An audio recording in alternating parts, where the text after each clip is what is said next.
I believe that the Los Angeles Lakers still would have won this series, but I picked it in 7 games at the beginning of the series, and I believe you did too. Yep. Which means that you had, before Anthony Davis got hurt, you had the Phoenix Suns winning 3 games. Mm-hmm. Okay? That's before Anthony Davis got hurt. Well, he was already hurt, Stephen A. He was just coming back. Well, he was coming back, but he had come back and he had looked pretty damn good, and he didn't have the groin injury. So the point is, we picked them to win in 7 games, and we both believe that would have happened, but I still believe it would have gone 7 games. And I think that the Phoenix Suns validated that, A, because of how DeAndre Ayton played consistently throughout the series, B, because of the coaching that we witnessed and how the Lakers' suspect shooting was exposed, C, because of Devin Booker's star status, because this brother is real and he's bona fide, and Anthony Davis wasn't going to do much to negate that unless he was guarding Devin Booker outside of the three-point line, which I don't think would have happened. And of course, the leadership of CP3. Remember, he's been injured in this series too.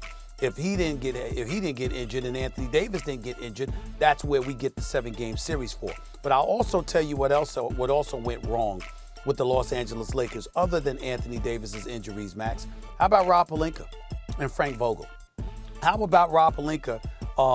You lose Rajon Rondo. You let him walk away and sign a 2-year, $15 million deal with the Atlanta Hawks. How about losing Dwight Howard and JaVale McGee? Since you knew you were going to have to play big boy basketball, and they're the ones who helped Anthony Davis stay healthy last year because he wasn't asked to do but so much on the interior because you had those big bodies that the Lakers threw at people last year.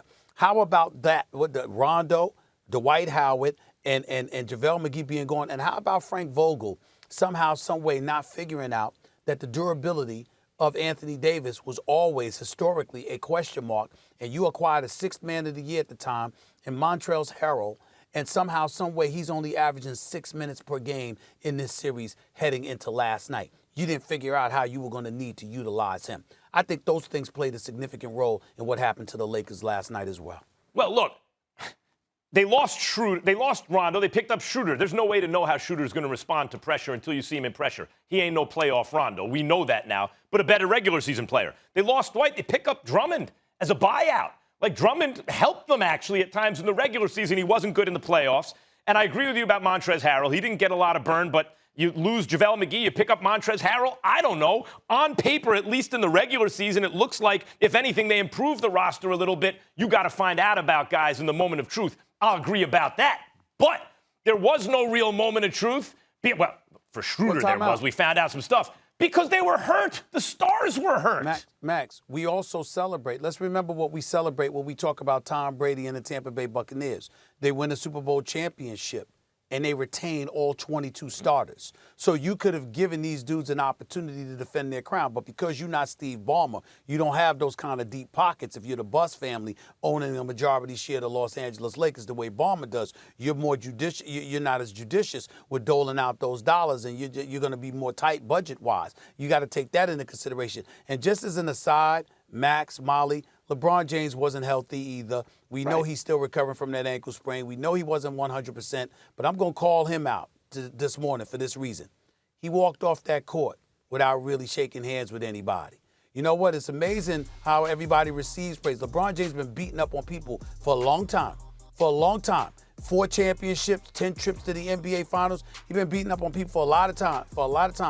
And that wasn't the first time he left. He walked off with about 5 minutes left in Phoenix, and we didn't even bring that up. We don't know if he went back and got treatment or whatever the case may be. You just left the damn court when your team was getting blown out. So you couldn't stick around when they were getting blown out of Arizona in Game 5. And then last night, you walk out and don't say, and just, it's not good sportsmanship. We expect better. If it were anybody else, we'd call him out. It's LeBron James. We damn sure need to mention that. That was kind of classless. I mean, I'll tell you the truth. You know what my impression was? He's just not used to losing in the first round. He's not even thinking about all that. I hear you. Let's see how LeBron addresses that in the coming days. Doesn't have to. Stephen A., it's too late now. Doesn't have to. As guys get older, and you're blaming Pelinka, I can't blame Pelinka for the roster. They had limited things that they could do. I think you have a point with Vogel.